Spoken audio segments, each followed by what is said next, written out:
Hello everyone, welcome to Ravi study IQ G K YouTube channel. And आज के इस video में मैं डिस्कस कर रही हूँ आपके साथ ज्योग्राफी के टॉप 50 इम्पॉर्टेंट क्वेश्चन जो आपके आने वाले सभी एग्ज़ाम के पॉइंट ऑफ व्यू से काफ़ी इम्पॉर्टेंट है। आज मैं डिस्कस कर रही हूँ इसका पार्ट नंबर 5। तो शुरू करते हैं वीडियो। उससे पहले इन्फॉर्मेशन है आप सभी के लिए कि आप हमारी किसी भी पीडीएफ को परचेज़ करना चाहते हैं तो आप हमारी वेबसाइट पर विज़िट कर सकते हैं। लिंक आपको डिस्क्रिप्शन में मिल जाएगा। रिसेंटली हमारी एक नई पीडीएफ है पॉलिटी की, वो हमने लॉन्च की है। काफ़ी यूज़फुल है आपके सभी एग्ज़ाम के पॉइंट ऑफ व्यू से, तो ये भी आप जाकर चेक कर सकते हैं। लिंक आपको सभी की डिस्क्रिप्शन में मिल जाएगी। बढ़ते हैं आज की वीडियो की तरफ। तो पहला प्रश्न है कि हमारे सौरमंडल का सबसे बड़ा और सबसे छोटा ग्रह ये कौन सा है। तो देखिए, हमारे सौरमंडल का सबसे बड़ा ग्रह तो ये हो जाएगा बृहस्पति, और सबसे छोटे ग्रह की बात करें तो ये है बुध। तो सही आंसर होगा ऑप्शन नंबर ए, यानी कि बृहस्पति ये है हमारे सौरमंडल का सबसे बड़ा ग्रह जुपिटर, और सबसे छोटा ग्रह तो ये है मरकरी यानी कि बुध। हमारे सोलर सिस्टम में टोटल 8 प्लैनेट्स हैं। शुरुआत में 9 प्लैनेट थे। जो एक प्लैनेट था आपका प्लूटो, उसको ड्वार्फ प्लैनेट का दर्जा दे दिया था 2006 में, तो ये भी आपको ध्यान रखना है। अभी हमारे पास टोटल 8 प्लैनेट है, जो कि है मरकरी, वीनस, अर्थ, मार्स, जुपिटर, सैटर्न, यूरेनस और नेपच्यून। तो ये आपको यहाँ पर ध्यान रखना है। और हमारे सौरमंडल का जो सबसे बड़ा उपग्रह है गैनीमेड, वो भी बृहस्पति का है, तो ये भी आपको यहाँ पर ध्यान रखना है। शुक्र और बुध की बात करें तो इसके पास कोई नेचुरल सैटेलाइट नहीं होती है, तो ये भी आपको ध्यान रखना है। और सबसे ज़्यादा जो सैटेलाइट्स हैं वो किसके पास हैं, तो वो फ़िलहाल हैं शनि के पास। तो इतनी इन्फॉर्मेशन आपको इस क्वेश्चन से याद रखनी है। और क्वेश्चन में आपसे पूछा है कि सबसे बड़ा और सबसे छोटा ग्रह, तो ये हो जाएंगे बृहस्पति और बुध। नेक्स्ट क्वेश्चन है आपका, कौन से वे 2 ग्रह हैं जिनका सौरमंडल के अन्य ग्रहों की तुलना में परिक्रमण ये विपरीत दिशा में होता है। तो सही आंसर होगा ऑप्शन नंबर सी, यानी कि शुक्र और वीनस। इनका जो परिक्रमण है वो अन्य ग्रहों की तुलना में विपरीत दिशा में होता है। कैसे, मतलब देखिए, अन्य जो आपके 6 ग्रह हैं और जो ये 2 ग्रह हैं आपके शुक्र और वीनस, तो इनमें से जो शुक्र और वीनस हैं इनका जो अगर आप करोगे परिक्रमण तो ये करते हैं क्लॉकवाइज डायरेक्शन में मूवमेंट। क्लॉकवाइज मतलब घड़ी की दिशा में। बाकी के 6 प्लैनेट ये करते हैं एंटी क्लॉकवाइज यानी कि घड़ी की विपरीत दिशा में। तो ध्यान रखना, शुक्र और अरुण ये 2 प्लैनेट हैं जो अन्य ग्रहों की तुलना में परिक्रमण ये विपरीत दिशा में करते हैं, या फिर ऐसा कह सकते हो कि ये सुई की दिशा में घूमते हैं। तो ऑप्शन नंबर सी आपका यहाँ पर सही हो जाएगा। नेक्स्ट क्वेश्चन है आपका, निम्नलिखित कथनों पर विचार कीजिए। पहला है कि बृहस्पति, शनि तथा यूरेनस के चारों ओर छल्ले होते हैं, और दूसरा है कि ये छल्ले विभिन्न पदार्थ की असंख्य छोटे छोटे पिंडों से बनी पट्टियाँ होती हैं।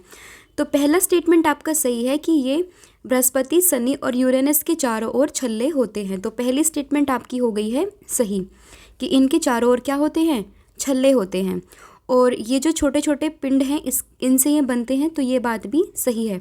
यानी कि दोनों स्टेटमेंट ही आपकी सही हो जाएगी। और एक बहुत ही शक्तिशाली दूरबीन की सहायता से आप पृथ्वी पर रहकर भी इन रिंग्स को देख सकते हैं, तो ये भी आपको ध्यान रखना है। नेक्स्ट क्वेश्चन है आपका कि हमारे सौरमंडल में किन ग्रहों के पास एक भी चंद्रमा यानी कि प्राकृतिक उपग्रह ये नहीं होता है। तो एक भी चंद्रमा नहीं होता है, ये किसके पास नहीं होता, तो ये है बुध और शुक्र। ऑप्शन नंबर जो डी है आपका यहाँ पर सही हो जाएगा, यानी कि 1 और 3, यानी कि इन दोनों के पास खुद का कोई भी प्राकृतिक उपग्रह नहीं होता है। पृथ्वी की बात करें तो इसके पास एक प्राकृतिक उपग्रह है जिसका नाम है मून, और ये अभी न्यूज़ में था बिकॉज ऑफ चंद्रयान 3। तो ये भी आपको ध्यान रखना है। अभी चंद्रयान 3 ये हमारा मिशन लॉन्च हुआ था।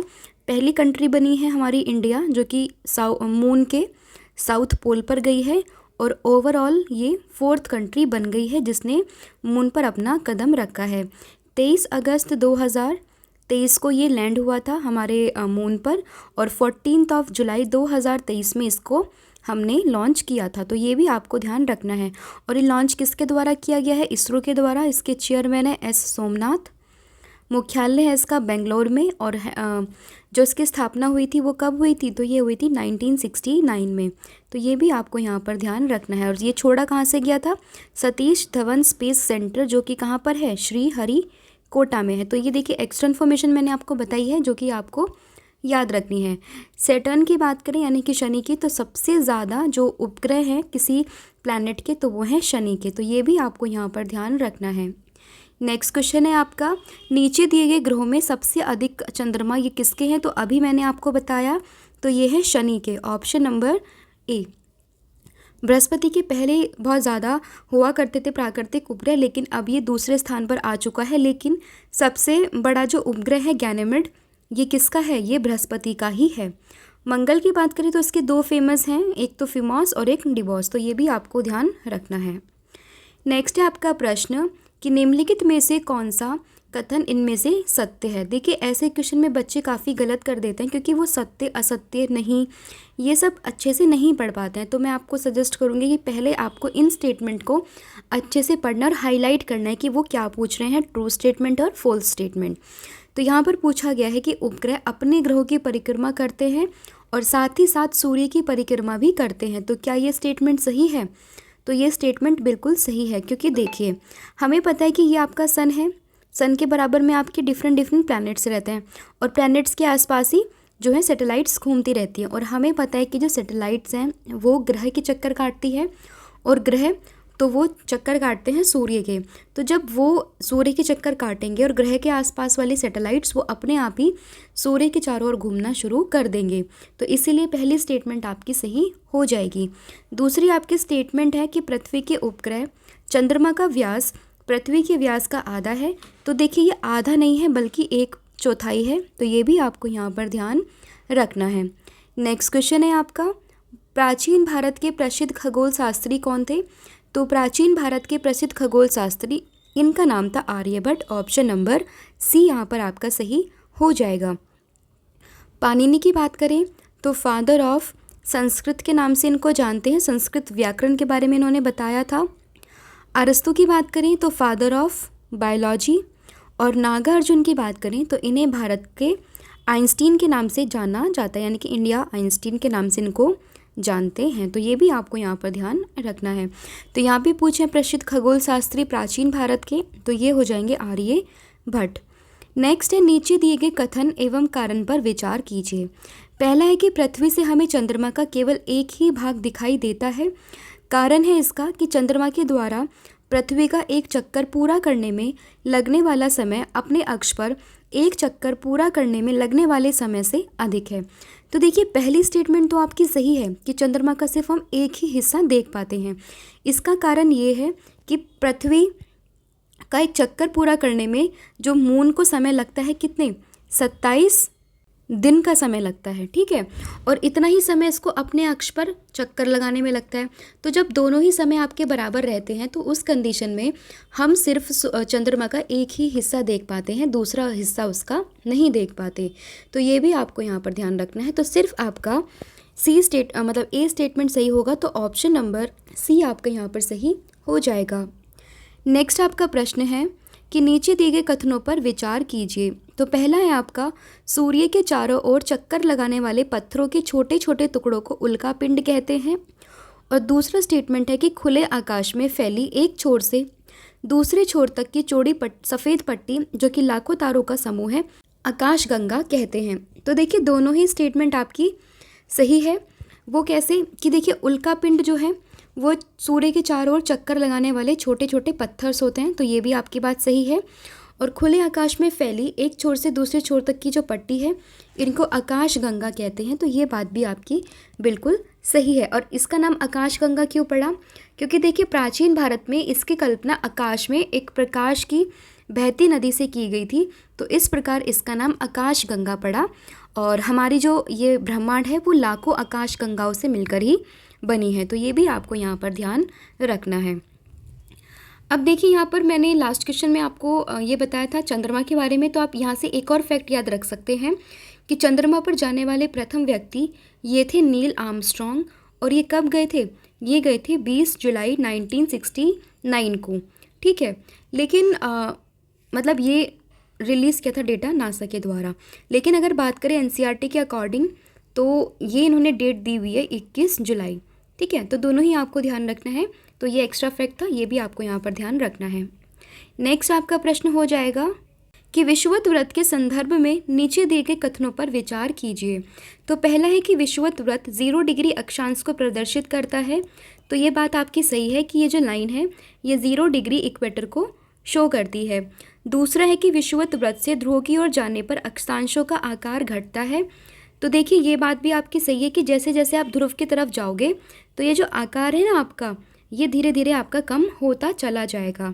और फिर यहाँ पे बोला गया है कि विषुवत वृत्त से उत्तर और दक्षिण के कोणीय दूरी की माप को देशांतर कहते हैं। तो देखिए इनको देशांतर नहीं बल्कि क्या कहते हैं, इनको कहा जाता है अक्षांश। तो ये भी आपको यहाँ पर ध्यान रखना है। तो सिर्फ आपकी 2 स्टेटमेंट सही हैं, तो ऑप्शन नंबर ए आपका यहाँ पर सही हो जाएगा।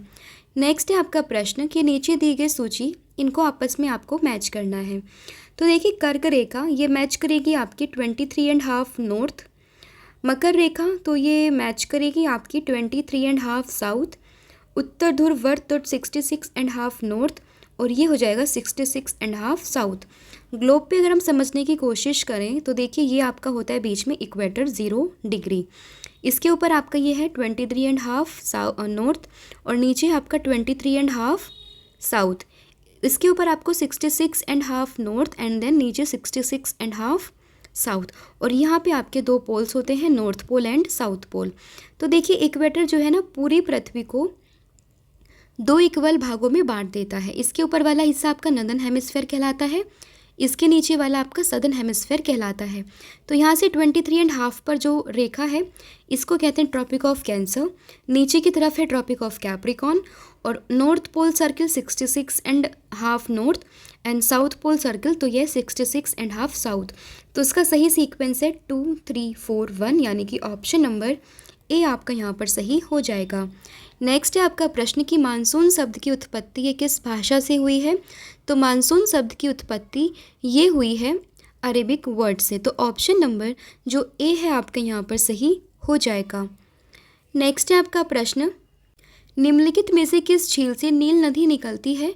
तो नील नदी की बात करें तो देखिए विश्व की सबसे लंबी नदी यानी कि लॉन्गेस्ट रिवर ये आपकी कौन सी है, तो ये नील नदी ही है। अब आपसे पूछा गया है कि ये कौन से लेक से ओरिजिनेट होती है। तो देखिए यहाँ पे 2 लेक का नाम आता है, लेक विक्टोरिया और लेक ताना। लेक विक्टोरिया से ये एक स्ट्रीम निकलती है वाइट नाइल रिवर के नाम से और लेक ताना से निकलती है ब्लू नाइल रिवर। यहाँ पर जाके ये मिलती है, खार्तूम इस जगह का नाम है। फिर यहाँ से सिंगल स्ट्रीम होके नाइल रिवर के नाम से ये आगे की ओर बढ़ती है और फाइनली मेडिटेरियन सी में जाकर ये गिर जाती है। तो आपको ध्यान रखना है नील नदी इसका ओरिजिन होता है आपका विक्टोरिया झील से। तो ऑप्शन नंबर जो सी है आपको यहाँ पर ध्यान रखना है। ठीक है, इतनी इन्फॉर्मेशन आपको इस क्वेश्चन से याद रखनी है। नेक्स्ट है आपका प्रश्न कि उत्तरी ध्रुव से दक्षिणी ध्रुव को जोड़ने वाली संदर्भ रेखा को क्या कहते हैं। तो देखिए इसको कहा जाता है जो नॉर्थ पोल से साउथ पोल को जोड़ती है रेफरेंस लाइन, तो इनको कहते हैं लॉन्गिट्यूडनल्स लाइंस। तो ऑप्शन नंबर बी आपका यहाँ पर सही हो जाएगा। अब ग्लोब में समझने की कोशिश करें तो ऊपर है नॉर्थ पोल, नीचे है साउथ पोल। तो इनको ऐसे मैच करने वाली लाइंस होती हैं जिनको कहा जाता है क्या, लॉन्गिट्यूडनल्स मेरिडियंस लाइन। और इनके बीच में गैप होता है 111 किलोमीटर और 1 डिग्री के मूव होने पे समय लगता है 4 मिनट। तो ये भी आपको यहाँ पर ध्यान रखना है। नेक्स्ट आपका प्रश्न है कि किसी स्थान का मानक समय निर्धारित करने का आधार क्या होता है। तो ये आधार है आपका ग्रीनविच मेरिडियन या फिर प्राइम मेरिडियन। तो ऑप्शन नंबर सी आपका यहाँ पर सही हो जाएगा। देखिए इसकी तरफ कोई भी टाइम अगर आप देखोगे तो ये पॉजिटिव में जाएगा, मतलब समय आगे की तरफ बताएगा, और यहाँ पर समय जो है वो पीछे की तरफ बताएगा। जैसे कि आप यहाँ भारत में हैं तो ग्रीनविच से आपका समय ये कुछ समय आपका आगे रहता है, सपोज मतलब 5.5 घंटे ये आगे रहता है। तो ये भी आपको यहाँ पर ध्यान रखना है। नेक्स्ट आपका प्रश्न है कि विश्व में सबसे अधिक कॉफ़ी उत्पादक देश कौन सा है। तो सबसे ज़्यादा जो कॉफ़ी होती है वो होती है ब्राज़ील में। तो ऑप्शन नंबर डी आपका यहाँ पर सही हो जाएगा। ब्राज़ील की बात करें तो कैपिटल इसकी ब्रासीलिया और यहाँ की करेंसी ये है रियाल। और इसके अलावा ये जो ब्राज़ील है वो रिसेंटली न्यूज़ में है बिकॉज ऑफ G20 जो कि अब हो चुका है G21। G21 में एक जो नया मेंबर जुड़ा है वो कौन सा जुड़ा है, वो हुआ है अफ्रीकन यूनियन। तो ये न्यूज़ में क्यों है, तो इसके न्यूज़ में रहने का कारण है कि नेक्स्ट ईयर की जो प्रेसिडेंसी है वो हमारे देश के प्राइम मिनिस्टर श्री नरेंद्र मोदी जी ने दे दी है। किसको? ब्राज़ील के प्रेसिडेंट को। तो इसीलिए ये अभी न्यूज़ में है, तो ये आपको याद रखना है। तो कॉफ़ी उत्पादक देश टॉप पे है ब्राज़ील, दूसरे नंबर पर आता है आपका वियतनाम और उसके बाद आता है आपका कोलंबिया। तो ये भी आपको यहाँ पर ध्यान रखना है। नेक्स्ट क्वेश्चन है आपका कि नीचे दिए गए कथन और कारण पर विचार कीजिए। तो पहला कथन है आपका कि ग्रीनविच से पूर्व के स्थानों का समय ग्रीनविच समय से आगे होता है तथा पश्चिम के स्थानों का समय पीछे होता है। तो ये मैं आपको बता ही चुकी हूँ कि जैसे आपकी मेरिडियन लाइन है तो इसके पूर्व में कोई भी समय होगा तो वो आगे की तरफ होगा और पश्चिम में कोई भी समय होगा तो वो पीछे की तरफ होगा। और पृथ्वी अपने काल्पनिक अक्ष पर पूर्व से पश्चिम की ओर घूमती है, नहीं, ये घूमती है आपकी पश्चिम से पूर्व की तरफ। तो ये स्टेटमेंट आपकी सही है, लेकिन ये स्टेटमेंट आपकी गलत है। तो ऑप्शन नंबर सी आपका यहाँ पर सही हो जाएगा। नेक्स्ट है आपका कि पृथ्वी को अपने अक्ष पर 1 डिग्री घूमने में कितना समय लगता है? तो 1 डिग्री घूमने में जो समय लगता है वो लगता है 4 मिनट। अब वो कैसे लगता है मैं आपको समझाती हूँ। जैसे पृथ्वी को पूरा एक चक्कर काटने में कितना समय लगता है? 24 घंटे लगते हैं, ठीक है, 360 डिग्री को कवर करने में, यानी कि 24 घंटे लगते हैं उसको 360 डिग्री को कवर करने में। तो 1 घंटे में कितना कवर करेगी? 360/24 यानी कि 15 डिग्री। तो 1 घंटे में वो कवर करती है 15 डिग्री।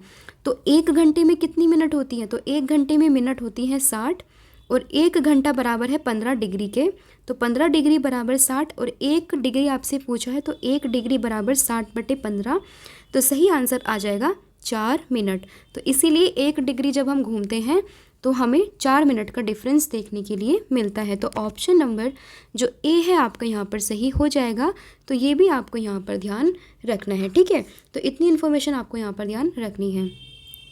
नेक्स्ट है, यदि कोई स्थान ग्रीनविच से 20 डिग्री पूर्व में स्थित है तब ग्रीनविच और उस स्थान के बीच में कितना अंतर होगा? तो अभी हमने डिस्कस किया कि 1 डिग्री चलने पर 4 मिनट का डिफरेंस आता है। तो 20 डिग्री चलने पर तो 20 से आप मल्टीप्लाई कर देंगे तो आएगा 80 मिनट। और 80 मिनट का मतलब क्या? 80 मिनट का मतलब है आपका 1 घंटा 20 मिनट। तो ऑप्शन नंबर बी आपका यहाँ पर सही हो जाएगा। नेक्स्ट है कि भारत के किस यामोत्तर यानी कि देशांतर रेखा के स्थानीय समय को भारत का मानक समय माना जाता है? तो ये है आपका 82 डिग्री 30 मिनट ईस्ट। तो ऑप्शन नंबर ए आपका यहाँ पर सही हो जाएगा।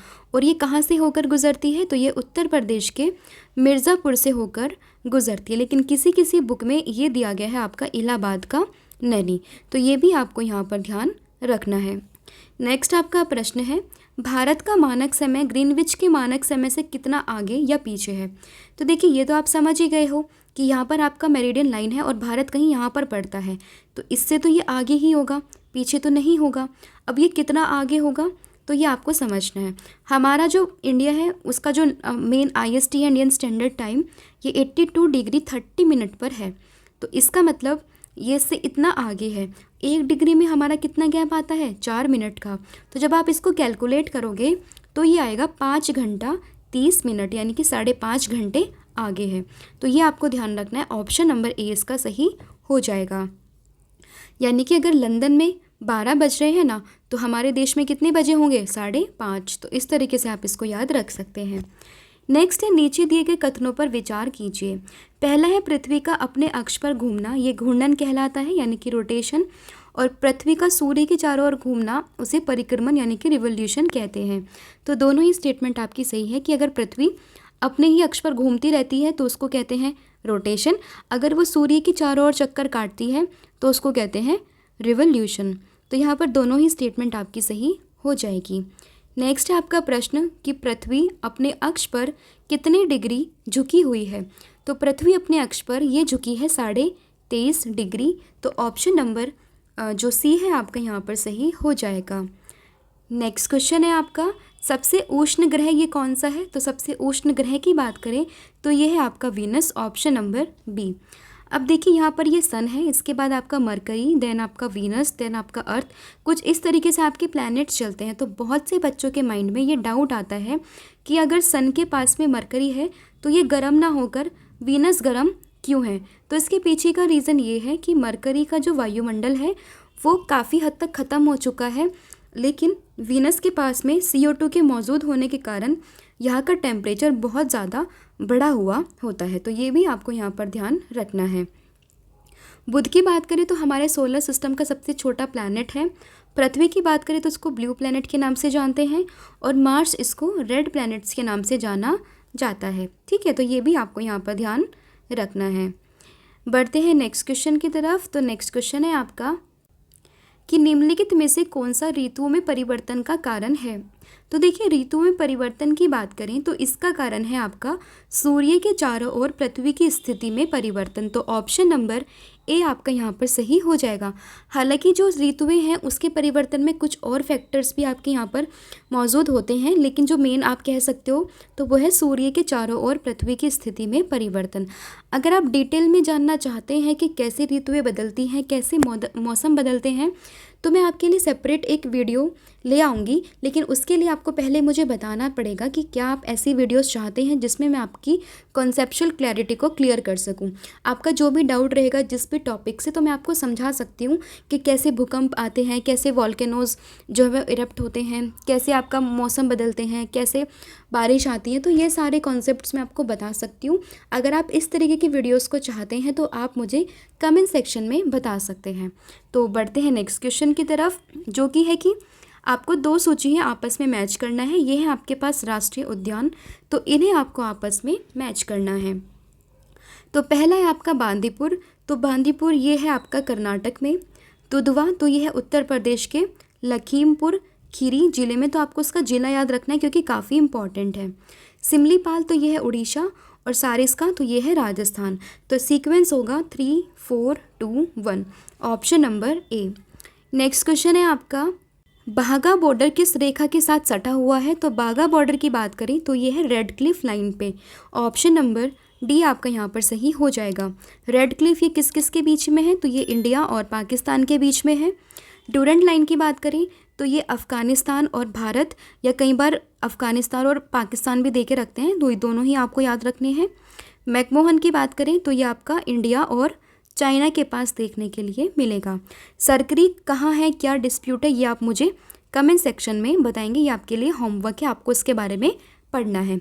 और बाघा बॉर्डर ये आपको अमृतसर और लाहौर के बीच में देखने के लिए मिलेगा। नेक्स्ट है आपका प्रश्न कि पृथ्वी की सही आकृति क्या है। तो सही आकृति के ऊपर काफ़ी सारे लोगों ने डिबेट किया है। कोई कहता था फ्लैट है, कोई कहता है सर्किल है, लेकिन इनकी जो पृथ्वी की सही आकृति है वो है आपकी geoid shape. Option number B. Geoid का मतलब होता है कि यहाँ से तो आपको ये फ्लैट मिलेगी, लेकिन एज से ये आपको थोड़ी बल्जी मिलेगी। तो ऑप्शन नंबर बी आपका यहाँ पर सही हो जाएगा। फिर लीप वर्ष में कितने दिन होते हैं। तो लीप वर्ष जिसको अधिवर्ष भी कहते हैं, इसमें होते हैं 366 दिन। Option number B. ऐसा क्यों, क्योंकि हमें पता है कि पूरा जो समय लगता है वो लगता है 365 दिन और 6 घंटे, लेकिन अपनी कन्वीनियंस के लिए हम 6 घंटे ना गिन के सिर्फ 365 दिन लिख लेते हैं। तो नॉर्मल दिनों में हम कहते हैं, नॉर्मल ईयर में, कि पूरे दिन होते हैं 365, लेकिन हर 4 साल के बाद ये 6 घंटे मिलके हो जाते हैं पूरा एक दिन। तो इसीलिए हर 4 साल के बाद हम इस दिन को ऐड कर देते हैं फरवरी के लास्ट में, 29 फरवरी के रूप में। तो उस दिन जब 366 दिन होते हैं किसी साल में, तो उसे ही कहते हैं leap year. Option number B. Next है आपका प्रश्न, भौतिक मानचित्र में किन्हें शामिल किया गया है। तो भौतिक मानचित्र की बात करें तो उसमें शामिल हैं आपके माउंटेन्स, प्लेट्यू, फील्ड और ओशियन। तो ये चारों ही आपके सही हो जाएंगे। Option number C. अब देखिए, अब आप कभी शॉप पे जाते हैं मैप को लेने, तो आप बोलते हैं कि उनको मैप दे दीजिए, तो शॉपकीपर आपको बोलता है कि कौन सा मैप चाहिए, राजनीतिक मैप चाहिए या आपको भौतिक मैप चाहिए। तो आप कंफ्यूज हो जाते हैं, कई बार उनको नहीं पता होता, वो सोचते हैं कि इनमें क्या डिफरेंस है। तो मैं बता देती हूँ, भौतिक का मतलब है जिसमें फिजिकल फीचर्स आपके आए। फिजिकल फीचर्स जैसे कि माउंटेन हो, प्लेट्यू हो, फील्ड्स हो, ओशियंस हो, इन सबको अगर किसी मैप में दिया हुआ है तो मतलब वो आपको फिजिकल मैप देने की बात कर रहा है। लेकिन अगर कहीं पे आपके राज्य के बॉर्डर, ज़िले के बॉर्डर, या फिर आपके जो छोटे छोटे स्टेट्स हैं उनके आसपास की जो बाउंड्रीज़ है, उनके अगर बाउंड्रीज़ अगर होती है ना, तो वो आपका राजनीतिक मैप में आएगा। तो बस ये डिफरेंस है, आपको यहाँ पर ध्यान रखना है। तो नेक्स्ट क्वेश्चन वही है कि राज्य, नगरों, शहरों और गाँव या विभिन्न देशों व राज्यों उनकी सीमाओं को दर्शाने वाले मानचित्र को कहते हैं क्या? राजनीतिक मैप। यहाँ पर आप देख सकते हो, ये एग्जाम्पल है किसका? राजनीतिक मैप का। नेक्स्ट प्रश्न आपका, थीमेटिक मानचित्र किसे कहते हैं? अब थीमेटिक नाम से पता चल रहा है थीम बेस ये होगा। अब आपने अगर कभी एटलस की बुक को देखा होगा तो उसमें काफ़ी सारे मैप लास्ट में दे के रखते हैं। स्टार्टिंग में तो आपका इंडिया का मैप, फिर स्टेट के मैप, उसको सब एक्सप्लेन करके रखते हैं, लेकिन बाद में कुछ ऐसे मैप आते हैं जिसमें पूरे एक भारत का नक्शा होगा और फिर उसमें देख के रखते हैं कि रेनफॉल यहाँ पे इतनी होती है, या फिर आपको कहीं कहीं सड़क के बारे में बता देंगे, नेशनल हाईवे के बारे में बता देंगे। तो ये सब जो है थीम बेस होते हैं, कहाँ पे कितने फॉरेस्ट है, कहाँ पे कितने जंगल है, वो सब आपको ये बता देते हैं। तो उन्हीं मैप को कहते हैं थीमेटिक बेस मैप। तो ऑप्शन नंबर डी आपका यहाँ पर सही हो जाएगा। नेक्स्ट है आपका प्रश्न कि मानचित्र के संदर्भ में किन दिशाओं को प्रधान बिंदु कहा जाता है, यानी कि कार्डिनल पॉइंट्स कहते हैं। तो सही आंसर होगा इसका उपयुक्त सभी, यानी कि नॉर्थ, साउथ, ईस्ट, वेस्ट, इसके सभी सही आंसर होंगे ऑप्शन नंबर डी। इन दोनों के बीच में जो जगह है वो है नॉर्थ वेस्ट, यहाँ पर हो जाएगा north east, south east and south west, ये भी आपको यहाँ पर ध्यान रखना है। नेक्स्ट क्वेश्चन है आप सभी के लिए कि राष्ट्रीय भौतिक प्रयोगशाला ये कहाँ स्थित है? तो राष्ट्रीय भौतिक प्रयोगशाला की बात करें तो ये स्थित है आपकी new Delhi, option number B. Dehradun में स्थित है फॉरेस्ट रिसर्च इंस्टीट्यूट, ये भी ध्यान रखना है। और हैदराबाद में स्थित है आपका centre for DNA fingerprinting and diagnostic, तो ये भी आपको यहाँ पर ध्यान रखना है। मुंबई को कहते हैं हमारे देश की फाइनेंशियल कैपिटल, और यहाँ पर जो बड़े बड़े इंस्टीट्यूट हैं उनके यहाँ पर हेडक्वार्टर देखने के लिए आपको मिल जाएंगे, जैसे कि आरबीआई यानी कि reserve bank of India. Next आपका प्रश्न है कि जलमंडल में जल की कौन कौन सी अवस्था को सम्मिलित किया गया है? तो जलमंडल की बात करें यानी कि हाइड्रोस्फीयर की, तो उसमें तीनों ही हमने अवस्थाओं को रखा है, जो कि आपके सॉलिड, लिक्विड और गैस तीनों फॉर्म में एग्जिस्ट करता है पानी। तो ऑप्शन नंबर जो डी है आपका यहाँ पर सही हो जाएगा। नेक्स्ट है जैवमंडल के अंतर्गत कौन कौन से परिमंडल शामिल हैं? तो जैवमंडल की बात करें तो इसके अंदर आपको देखने के लिए मिलेगा स्थल मंडल, जल मंडल और वायुमंडल, ऑप्शन नंबर डी। डायग्राम से समझने की कोशिश करें तो देखिए कुछ इस तरीके का डायग्राम होता है। यहाँ पर है आपका लिथोस्फीयर, ये है आपका हाइड्रोस्फीयर और ये है आपका एटमॉस्फेयर, और जो ये बीच में कॉमन एरिया होता है इसी को कहते हैं क्या? ये होता है आपका बायोस्फीयर। तो ये आपको यहाँ पर ध्यान रखना है। नेक्स्ट है आपका प्रश्न कि विश्व का सबसे ऊंचा शिखर ये कौन सा है? तो सबसे ऊंचे शिखर की बात करें तो ये है आपका mount Everest, option number B आपका यहाँ पर सही हो जाएगा। इसकी हाइट ये है 8,850 मीटर, कहीं कहीं इसको देखे रखते हैं 8,848 मीटर। तो दोनों ही आपको ध्यान रखना है। नेपाल में ये स्थित है और वहाँ के लोग इसको सागर माथा के नाम से जानते हैं, तो ये भी आपको यहाँ पर ध्यान रखना है। केटू जो है वो दूसरी सबसे ऊंची चोटी है, कंचनजंगा तीसरी सबसे ऊंची चोटी है, और किलिमंजारो की बात करें तो ये स्थित है आपका कहाँ पर? तंजानिया, जो कि कहाँ पर पड़ता है? ये पड़ता है आपका अफ्रीका में। तो ये भी आपको यहाँ पर ध्यान रखना है। नेक्स्ट आपका प्रश्न है विश्व का सबसे गहरा भाग किस महासागर में स्थित है? तो विश्व का सबसे गहरा भाग ये स्थित है आपका Pacific ocean, option number A. और उस गहरे भाग का नाम क्या है? ये है मैरियाना ट्रेंच। तो ये भी आपको यहाँ पर ध्यान रखना है, जिसकी गहराई है लगभग 11,022 मीटर। तो इतनी इन्फॉर्मेशन आपको ध्यान रखना है, और यहाँ पे जो पॉइंट है उसका नाम है चैलेंजर डीप। तो ये भी आपको ध्यान रखना है। नेक्स्ट है आपका प्रश्न कि निम्नलिखित में से पृथ्वी के महाद्वीपों के आकार के अनुसार सही क्रम आपको बताना है। तो सबसे बड़ा जो आपका महाद्वीप है वो है एशिया, उसके बाद आता है अफ्रीका, उसके बाद आपका आता है उत्तर अमेरिका, दक्षिण अमेरिका, अंटार्कटिका, उसके बाद आएगा यूरोप एंड देन ऑस्ट्रेलिया।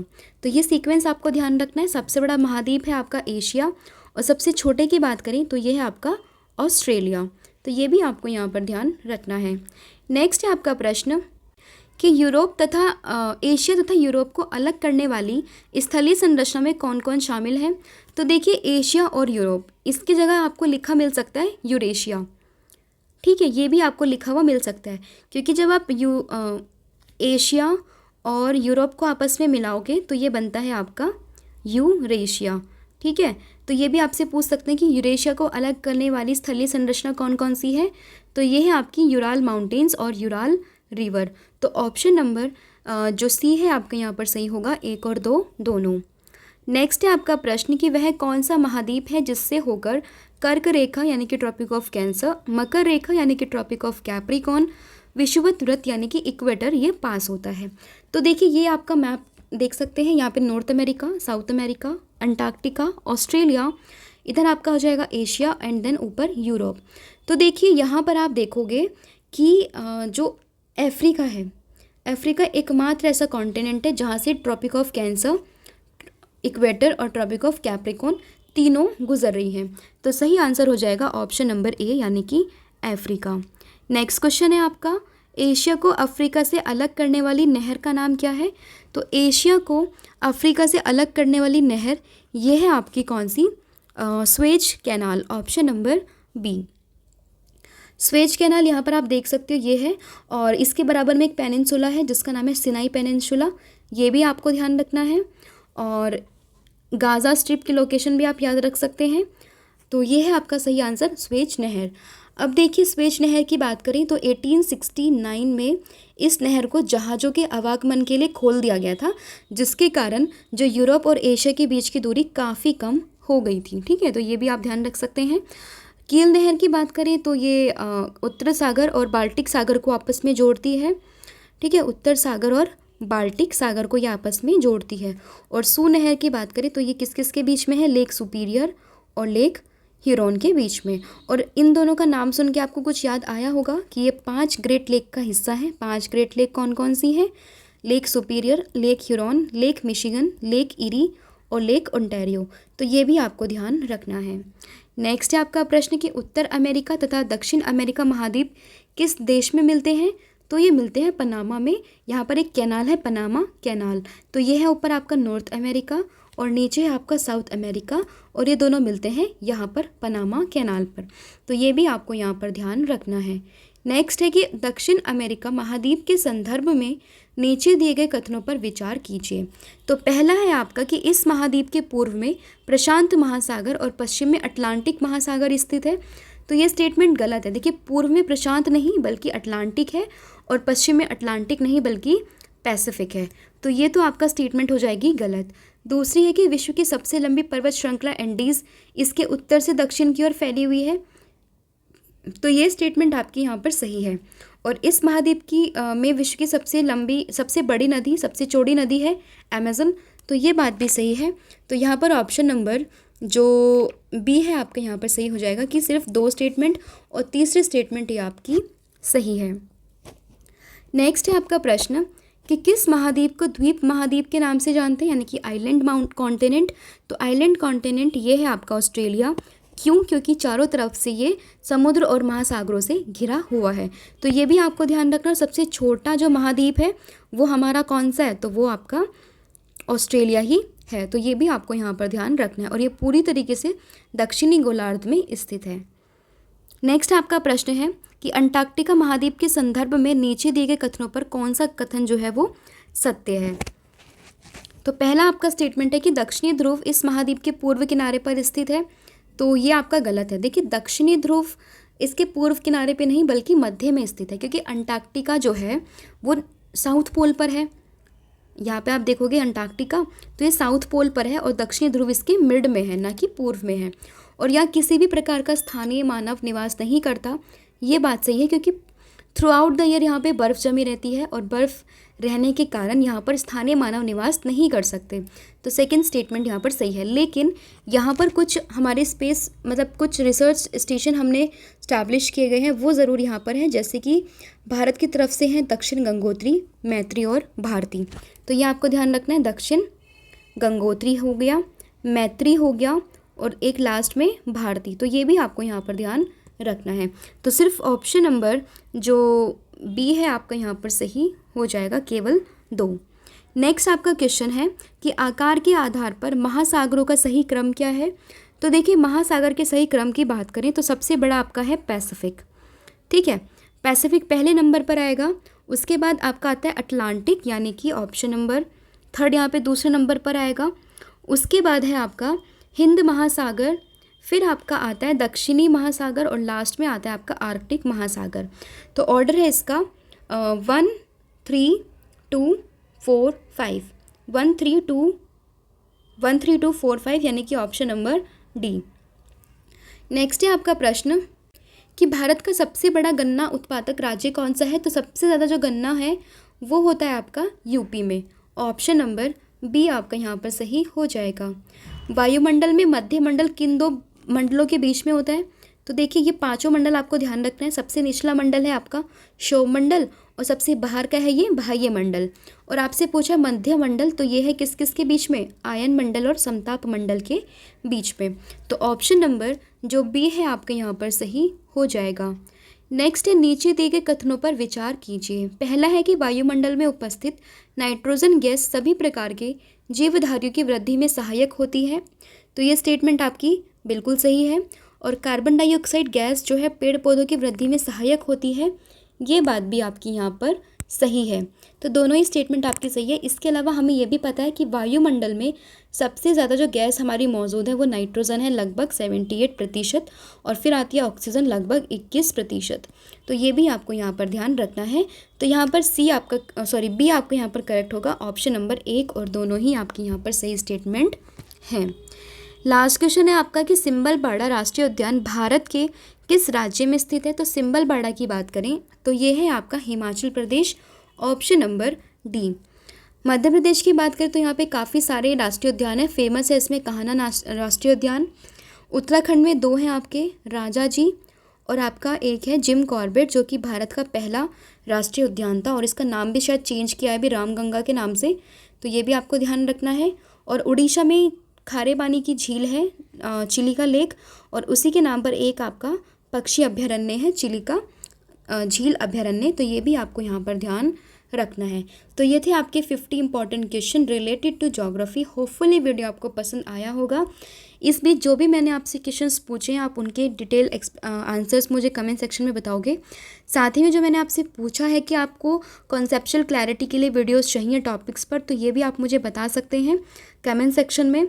तो आज के लिए इतना ही है। अब आपके लिए 2 क्वेश्चन है टेस्ट के, जो कि है कि अंटार्कटिका महाद्वीप के संदर्भ में कौन सा कथन सही है, इसका आंसर आप मुझे बताओगे।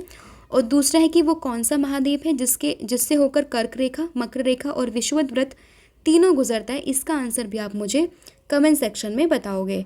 तो आज के लिए इतना ही है। और इसके अलावा PDF मैं आपको बता ही चुकी हूँ कि हमारी वेबसाइट है www.ravibookspdf.com। यहाँ पर आप देख सकते हैं हमारी सारी PDFs को, और यहाँ पर जाकर आप परचेज़ कर सकते हैं। रिसेंटली हमारी जो PDF लॉन्च हुई है पॉलिटी की, क्योंकि काफ़ी यूज़फुल ये आपकी PDF है। सभी एग्ज़ाम को टारगेट करके ये बनाई गई है काफ़ी रिसर्च के बाद, और कंटेंट जो है इसका काफ़ी अच्छा है और इसको आप परचेज़ कर सकते हो। लिंक आपको डिस्क्रिप्शन में मिल जाएगी। साथ ही में मोबाइल एप्लीकेशन ऐप, इसको भी आप इंस्टॉल कर सकते हो। सभी की लिंक आपको डिस्क्रिप्शन में अवेलेबल हो जाएगी। तो आज के लिए इतना ही है। Thank you so much. Have a good day.